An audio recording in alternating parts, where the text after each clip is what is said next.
Hello, it's Richard Bowser here from Property Investor News with Sanjay Kumar, who's a HMO landlord and property developer in West London. So hi again, Hi. Sanjay. So we talked previously about this particular project that you're now completed, and you mentioned the fact that the refinancing has just gone through. So you acquired this property as a two-bedroom terrace house, and you've completely renovated and internally completely restructured the property, making it a 5-bedroom co-living HMO property. What did you actually have to do to the property to create what's now been done? To be honest with you, when I saw the property itself, it was in a bad state. Yeah. So it was quite fortunate. I mean, it was empty. The roof had been damaged slightly, so we completely changed the roof, fiberglass the roof.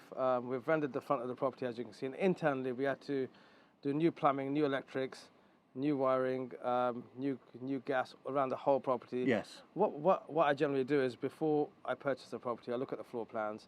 I generally try and have a look at what I can achieve out of the property itself. Mm-hmm. So this property itself was chosen because of, number one, location. Yes. So we're near the station, Crossrail, West Yes. Drayton, it's going to be here. Mm. And number two, the price point. Yes. As explained, the house 2 doors down sold for £410,000, literally 4 months before I acquired this one. Yeah. So £280,000 was a bargain. Absolutely. So once I look at the floor plans and work out how many rooms I can achieve, what kind of rental what I can achieve as well, then basically that goes forward to the builder, who starts to partition everything, and each room, as you've seen, has its own kitchenette, has Yes. its own toilet, shower. So it is a lot of work. Of course.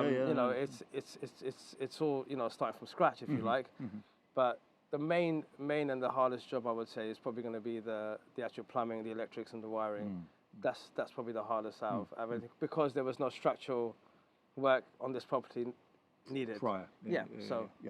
So you didn't actually have to create an extension or go up into the roof. No. The work is really creating the product within, which is to create 5 individual rooms, all en suites, and of course all of the electrics, the plumbing, the water, etc., etc.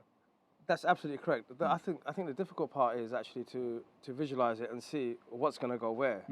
Because that's the hardest point. A lot of people get it wrong, because they just want to come in and just get rooms maybe upstairs or downstairs, put the bathroom in the wrong place, or put the kitchen in the wrong place, and it doesn't work. So that's the hardest bit, is the planning. Once the planning is right, you can then obviously get the model is going to be right, and our model is generally right. So yes, well, you've obviously been doing this for quite a number of years, from what you were telling me earlier. Yes. You've got a lot of experience. You know your local marketplace. Absolutely, yes, absolutely. Sanjay, thank you very much for your time on that. That's great. Thank you. Thank you.